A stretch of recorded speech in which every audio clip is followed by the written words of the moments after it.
Hola hermanos, que el Señor esté con ustedes. Todos alguna vez escuchamos hablar sobre la Santísima Trinidad. Es un tema que no es ajeno a nadie y todos queremos entender en qué consiste, pero si nos pidieran para defender su existencia en términos bíblicos, o si nos pidieran para explicar en qué consiste, ¿sabríamos responder? La triste respuesta es que la gran mayoría no, sino todo el mundo, porque la Santísima Trinidad es uno de esos temas que cuando lo tenemos en la cabeza parece simple, pero cuando lo tenemos que poner en palabras, se vuelve los más complicados, si no el más complicado de toda la historia de la Iglesia. Por eso es llamado de misterio de la Santísima Trinidad.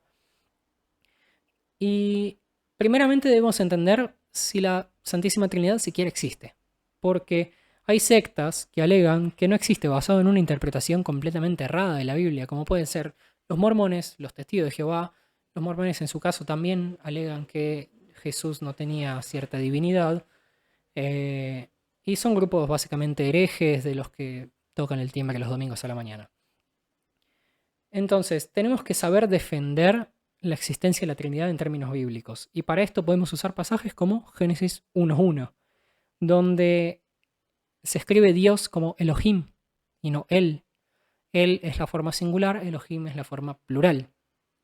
Génesis 1.26, donde dice, creemos al hombre, creemos ya es plural por sí, pero dice a nuestra Betzalemenu, en hebreo, imagen, y nuestra semejanza, que sería Kidemutenu, una cosa así. No sé pronunciar exactamente en hebreo, disculpen los que sepan hablar en hebreo. En Isaías 48:16 dice, acérquense a mí y oigan esto, desde el principio no he hablado en secreto, desde que las cosas sucedieron allí he estado yo. Ahora me ha enviado el Señor el Señor Dios y su Espíritu. Ya hablando en plural. En Mateo 28:19 dice, por tanto vayan y hagan discípulos de todas las naciones, bautizándolos en nombre del Padre, del Hijo y del Espíritu Santo. No voy a extender el tema porque con estos pasajes simples y cortos ya entendemos que Dios tiene una naturaleza trinitaria y no hace falta mucho más que eso para mostrar. Si quieren, hay muchos pasajes extra que se pueden usar, pero es simplemente abrir la Biblia y leerla un poco con atención. Entonces, también esto nos deja, haciendo un paréntesis, cómo la libre interpretación puede ser un arma de doble filo y da palco y da oídos a gente que no debería tener voz, ¿no? Entonces, por mala interpretación o mala intención, no se puede entrar en un consenso sobre lo más básico de la fe. ¿Estás feliz, Lotero? Si no entienden, por el amor de Dios, no opinen. Entonces, vayan, guarden silencio y acudan a lo que creímos por más de 2000 años. No entren en sectas, no caigan en la labia de esta gente.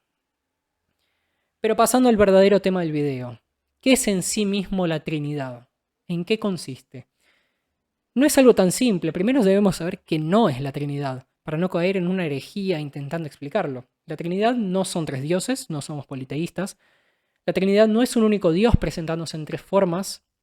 La Trinidad son tres personas diferentes, pero que son parte del mismo Dios, son el mismo Dios en realidad, y cada una es 100% Dios, pero 100% separada al mismo tiempo, lo que puede ser un poco raro, contradictorio, porque 100 más 100 más 100 da 300, no podría ser 300% Dios, y hay algunas analogías que están completamente erradas y son hasta heréticas, se podría decir, como por ejemplo, Dios es como un huevo, lo vi bastante en internet, que dice clara, yema y cáscara que forman un huevo completo.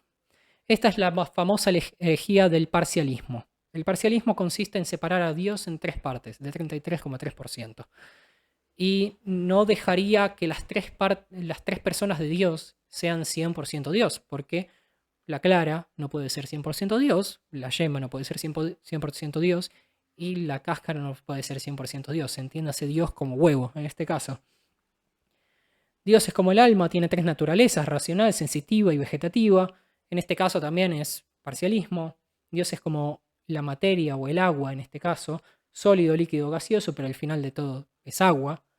Esta puede ser un poco más convincente, pero caemos en la herejía del modalismo, donde se presenta a Dios como un único en tres formas y no como tres personas que conforman un único Dios. Dios no lleva máscaras. Dios es como el tiempo, pasado, presente, futuro, mismo caso de modalismo. Dios es como un átomo compuesto de protones, electrones y neutrones, es parcialismo. Y Dios es como un triángulo isósceles. Esta es la más convincente hasta ahora porque dice son tres ángulos diferentes pero que son iguales y conforman un triángulo completo. Pero ¿qué pasa? Cada ángulo no puede ser el triángulo completo. Entonces caemos de vuelta en el parcialismo. Alguien que nos ayuda a entender mejor el concepto de Trinidad es San Anastasio de Antioquía, de Alejandría, quien explica aproximadamente en su credo qué es la Trinidad, visto que en su época había muchas herejías relacionadas a la misma, igual que ahora. Comenzando, todo el que quiera ser salvo debe ante todo guardar la fe católica. Quien no la observe en su totalidad sin violarla, sin duda perecerá eternamente. Ahora bien, esta es la fe católica. Adoramos a un solo Dios, en Trinidad, y la Trinidad en unidad, sin confundir sus personas ni dividir su sustancia, lo que sería parcialismo, haciendo un paréntesis. Porque es una la persona del Padre, otra la del Hijo y otra la del Espíritu. Pero la divinidad del Padre, Hijo y Espíritu Santo es una, igual en gloria, coeterna en majestad. El atributo que tiene el Padre lo tiene el Hijo y también lo tiene el Espíritu Santo. El Padre es increado, el Hijo es increado, el Espíritu es increado. El Padre es infinito, el Hijo es infinito, el Espíritu Santo es infinito. El Padre es eterno, el Hijo es eterno, el Espíritu es eterno. Sin embargo, no hay tres seres eternos, hay un solo ser eterno.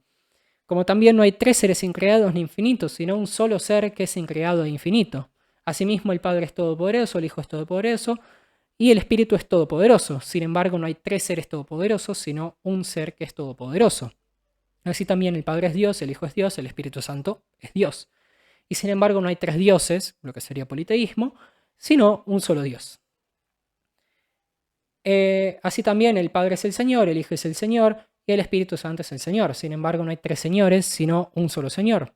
Porque así como la verdad cristiana nos obliga a reconocer que cada una de las partes de por sí es Dios y Señor, la religión católica nos prohíbe decir que hay tres dioses o señores.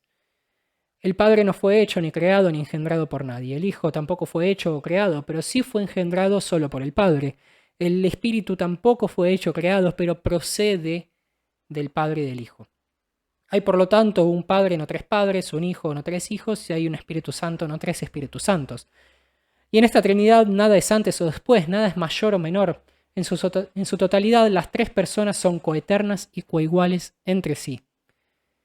De manera que en todo, como quedó dicho antes, debemos adorar su Trinidad en su unidad y su unidad en su Trinidad. Por tanto, el que quiera ser salvo debe pensar así de la Trinidad. Habrá gente que entienda mejor o peor este credo, pero al final de cuentas no dijo mucho más que lo que dije anteriormente, solo que, bueno, mucho mejor explicado y mucho más extenso. ¿Será que es esto lo único que podemos entender sobre la Santísima Trinidad? ¿Es hasta este punto nada más que podemos alcanzar una comprensión de la misma? La respuesta a esta pregunta puede ser un tanto triste, pero sí grandes intelectuales de la Iglesia a lo largo de la historia quisieron explicar la Trinidad sin suceso y nadie consiguió descifrarla correctamente y hacerla caber en nuestro entendimiento. De una forma adaptada donde podemos compararla con algo natural y que no suene tan contradictorio. Uno de estos intelectuales fue San Agustín. La tradición comenta que mientras él caminaba en la playa, meditando cómo podía explicar la Trinidad, vio a un chico agarrando agua del mar y colocando el agua en un pocito que hizo. Agarraba, colocaba.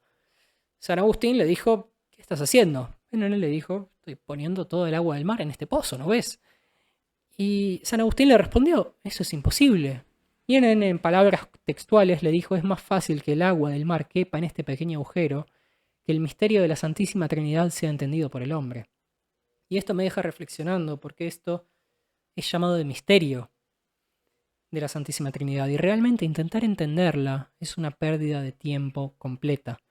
Dios nos dejó referencias, obviamente, como los estados de la materia, la composición de un átomo, las naturalezas del alma, pero si paramos a pensar, todas están incompletas. Y esto no es casualidad, y en mi opinión es de las cosas más lindas que él hizo, porque nos deja con una mentalidad más humilde. ¿Por qué todas las analogías están incompletas? A Dios en su grandeza nada se le puede igualar.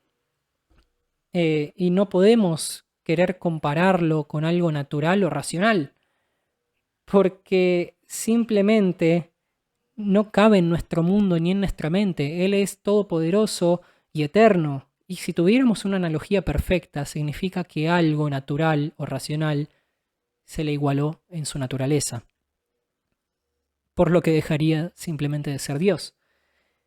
Es por esto que es tan complejo. Debemos entender que no estamos para entenderlo, no estamos para limitarlo a nuestra cabeza humana, estamos acá para adorarlo.